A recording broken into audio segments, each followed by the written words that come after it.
here goes Loud. My name is Starr Skii. I'm 22 and I'm from West Philly, born and raised. I got the name Starr Skii because firstly, my name is Starr. Secondly, ski. I don't know where it came from, I'm gonna be honest. Like, I had it since I was like 13, 12 maybe, and I just ran with that junk. The main reason why I wanted to become an artist, my grandpa had passed me the torch. I was about 9 years old, maybe 10 years old. And he passed me the torch down for music. My family is a long generation of music. So once he passed that down to me, I felt like it was my time and I really had to do something. The first instrument that I started to play was piano. I was about 10, 11, around when I started teaching myself. The instruments that I played in high school, I can't even name off the tongue, but like I played around like 8 to 9 instruments. But piano and marimba was like my two strong suits. Hobbies that I feel like I would have outside of music would be, I don't even really know. I can't answer that question. Everything revolves around music. But I like being on my fuck shit. Like going outside and having fun and just seeing and experiencing just, what's around me. Being a fast learner. I feel like definitely being around a lot of environments and especially you going back and forth, a lot of the times you have to learn how to pick up a lot of things quickly. Also, like my energy, bro, I be fucking with my energy a lot, yo. Especially having like a positive type of vibe is something that's like a necessity in my opinion. That shit weird. Like, it's a lot of things that I feel like I've learned, like especially just on a general aspect of like just poverty and low income, and then also on the general aspect of like what is happening around in the neighborhood to make people act a certain way. I wasn't like in the streets. I wasn't that type of person to be like, yeah, like just always fighting and always, you know what I'm saying? Like, I had fights come to me because bitches just didn't fucking like me for some odd reason, you know what I'm saying? But I was straight weirdo, straight colors in my head, you know what I'm saying? Like, I felt like a flower in the hood, like still keeping a positive maintenance to myself and still being me and still having positive outlooks while still being in a negative environment. So it was pretty weird growing up, but I feel like now that I've got older and started to understand more things as an adult, it made me realize like I still keep what I've learned from Philly and just keep running with it. You feel me? Because that's still my hometown and that's still where I grew up from. So I just learned to maneuver. I feel like more of people that was like outside my family supporting me more, and it's crazy because I'm not really trying to like out my family for real, but being honest, like I feel like I gained more support from people who didn't know me rather than people around me that I feel as though try to bring me down while saying that they fuck with my shit at the same time. Like, you know what I mean? I could get shy, definitely. I'm working to improve from being out my shell to getting out my shell anywhere that I'm at type shit. Do I sing in the shower? Yeah, I do sing in the shower. My go-to song, And I Am Telling You by Jennifer Hudson. That is like top tier. Sing my heart out. Well, the accents on my face, you see, it got ski. These are like my tribal type of like face makeup. I like to really, I'm just really embracing like my nativeness. You feel me? I like to bring that everywhere that I am. And then my eye, underneath my eyes, like the Eye of Horus, and it's supposed to be there to protect me. You know, knowing that I may not have like a masculine figure that I look up to, but the Eye of Horus definitely keeps me going, knowing that I stay protected anywhere that I be. Really, when growing up and listening to music, I've definitely like noticed that I'll get chill bumps listening to certain songs, like the vibrations or like just the certain frequencies and songs like really be getting me going, no matter if it's like a sad song or like a hype song or fucking country song. You know what I mean? Like it's like I don't know, like I just love flowing through music. I love feeling like I'm in those wavelengths. Like I can feel that shit, and that shit makes me feel like I'm really my truest form. My favorite color is turquoise. That's a good color. Well, turquoise is blue and green mixed together. And on the chakras, the blue chakra is your throat and the green chakra is your heart. And I like to talk, you feel me, with my voice through my heart. So it's kind of like a, you know what I'm saying, like a little mixture, the yin and yang. Well, my favorite part about being an artist is that I can go out and meet other people and actually like have a social life, not being on the phone and doing all that social media shit. Like I can actually experience on hand people face to face type of thing. Like especially this generation, nobody really likes going outside, so it's nice to have, you know, personal interactions once in a while. My favorite season of the year is definitely summer. I'm a whole summer baby. I was born in the summer. I like it when it's hot. I don't like it when it's cold. I definitely want them to feel inspired, like influenced to go out and do what their careers, you feel me, entail to.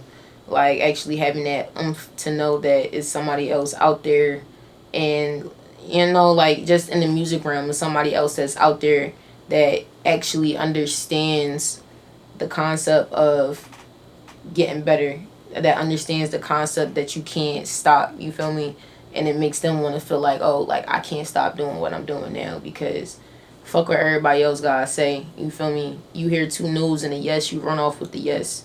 It's as simple as that. My creative process when I write music, it pretty much depends. I could smoke a L. Usually when I'm smoking a L and being in the crib is when I'm more inspired. But if I'm outside and actually seeing a lot of things, that also gets me inspired to like write. I like writing what I see. It gives more of a, you know, genuine feel, and it keeps me more grounded to be like, all right, I'm rapping about where I'm at rather than just saying some extra fuddy-duddy shit, you feel me? Shit. I go there, I'm definitely in 100% work mode when I go inside this do, like, plain, period. I go in there, if I already got some shit written, I go down, I lay that joint down. Sometimes I like to experiment and see where my head is at and freestyling is still.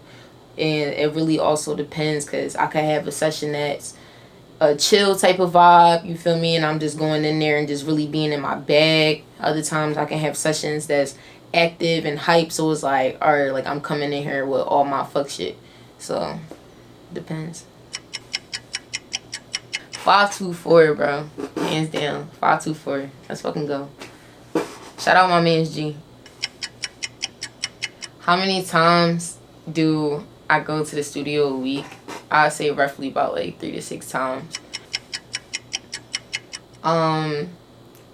Fun, toxic, loving, crazy, fucking different, and that's such a general word that's used across like everybody, which makes me feel like, you know, if everybody different, does that make everybody the same type shit? So but I say definitely I take it in a different concept of what different means.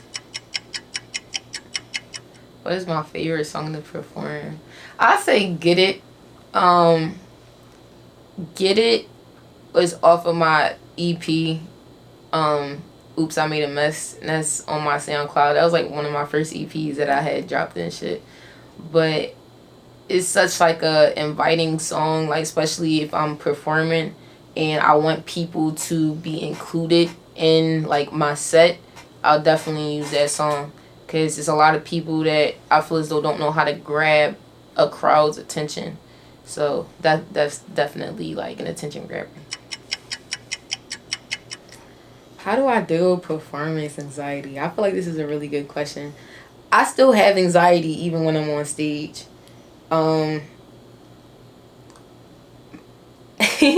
It's funny because when I first started performing, my knees used to like shake crazy, bro, like crazy. But how have I learned to overcome that? It's really just the more you do it, like you get used to it, you know? Like if you're hyped to go to school on the first day, like, oh shit, you know what I'm saying, you about to go to high school, you know what I'm saying, you a freshman now or you a freshman in college or something. It's so exciting to be going to school on the first day, but the more you do it, it's like, damn, like I already know what the fuck is going on. I already know what's about to happen, and it's like you know what I mean? So I take it as like the more that you do it, the more that you'll get used to it. I definitely would say that I still have like my anxiety jitters and stuff like that, but I have definitely more control over the crowd now. The fact that I've done it so much is like a subconscious knowledge that I have now over it. So yeah. My favorite place to travel for music is definitely Atlanta. There's a lot more opportunities and a lot more connections that I can make down there. Um, I definitely would live down there, like to a point. Um, it's like a half and half, you know what I mean? But I definitely love Atlanta. It's not really much that I have to deal with. I'd rather not be home. Like, I've been around Philly for so long. I've been around my family for so long. It's like an opportunity that you know that you've been waiting for a very long time that's coming to you. You're not going to want to miss it. And I feel as though with that type of drive, it makes me not really miss anything. Like, if I say I miss something, or if I say that I feel a way about something if I'm not home, it'll just be because of the environment and how I already know how certain people act in a certain way. It's kind of like a little bit hard to adjust being in a different place, understanding that everybody got their own type of laws and rules and stuff like that. The places that I've traveled for music: New Jersey, New York, Maryland, Miami, Atlanta, LA, San Diego. You feel me? It's more to come, but it's definitely quite a handful. Well, Atlanta is like my top tier joint. I ain't even gonna hold you. Is Atlanta definitely well, states, you said states, so cool. Georgia, California. I ain't never been there, but I kinda wanna go to Texas, like, and see what's up down there. What would I be doing now? I definitely, alright, so if I wasn't doing this music shit, I definitely would have still been in college, getting my psychology degree, and being a substance abuse counselor. My grandmom, she actually was dealing with like just like drugs and shit, and she died from it. And it made me like want to help people who has like a drug abuse or like a addiction, and definitely like get them out of it, because that's is not cool. That shit not cool. Social media impacted the industry in a way that's like detrimental, in my opinion. Not in a bad way, but I say it's a half and half for me. Off the strength that word of mouth, I feel like is not really a thing anymore, in my opinion. Like, it's all about, oh, your socials. It's all about if you got a blue check and you got 1 million followers, and it becomes really diluted, in my opinion, about the business and who's really talented and who's not, because now everybody's just making content just to grasp your attention on something that's probably ass. So My favorite social media platform, I feel like I have two that I love being on, and that's YouTube and Instagram. I'm not a Twitter finger person, to be honest. I love Instagram. I just be on it just as like a secondhand nature. And YouTube, I love doing a lot of shit myself. Like if I have any questions and I don't really have the resources to get my questions answered, I go on YouTube, teach it myself. Boom. The best advice that I've been getting in general, it actually is from a quote. And this was back when I was in like junior year of high school. Shout out my teacher, Mr. Jimenez. I hope you watching this. Um, it was, if you travel down a river of tears and a boat of broken promises, you aren't going to be clear exactly what your knowledge is. And I really carried that because I don't, like I said, like just being diluted, you know what I'm saying? Like you can do a lot of things, but if you're not really healing the right way, all of the things that you want to do will start becoming blind to you in a sense. You feel me? Like, and I don't want to be blinded the more that I go up. I want to stay grounded, but also be in the air at the same time. And my river is not, you know what I'm saying, wavy or crashing or anything. My river is calm. You know what I'm saying? The best advice that been given to me musically, 50 Cent's audiobook, he has said that you're always going to have losses and wins. But when you lose, make sure that your losses stay low. And that really stuck to me because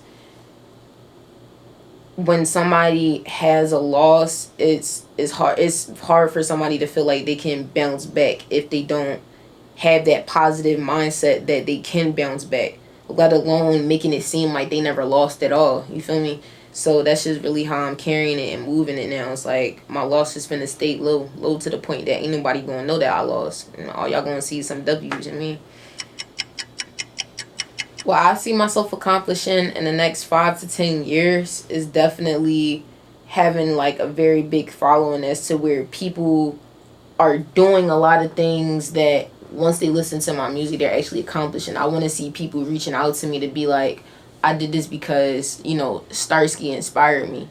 I want to be able to have my own, you know, business that's like around song making. Like I want to be a mentor. I definitely want to influence the youth and, like I said, really create a narrative that you can do it. You feel me? You don't gotta stop just because somebody tells you that, oh, this is not good, or you don't gotta do this, or this may not be your type of scene. Like, fuck what they gotta say, bro. You feel me? And then once they do that shit and you overcome that and you actually are the best you every single time, you're gonna win every single time.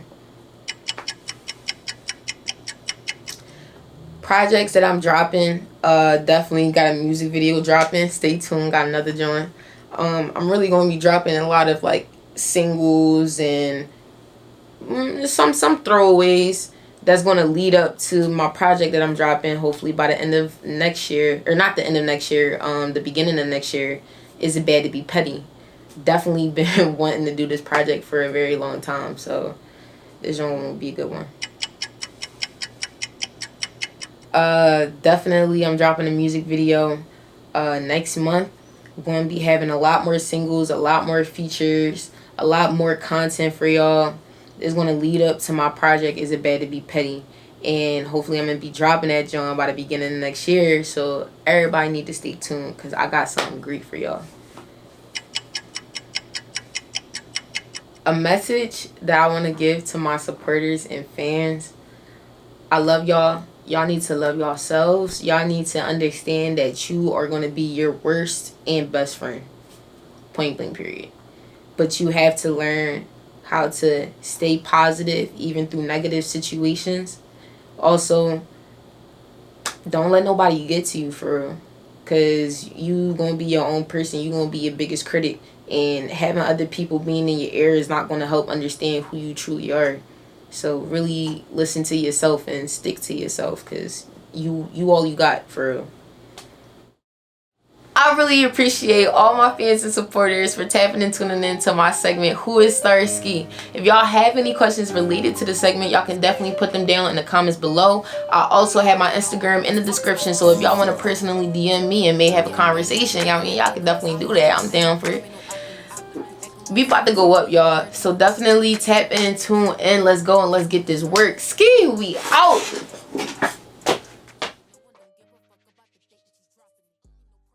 Oh my god, here goes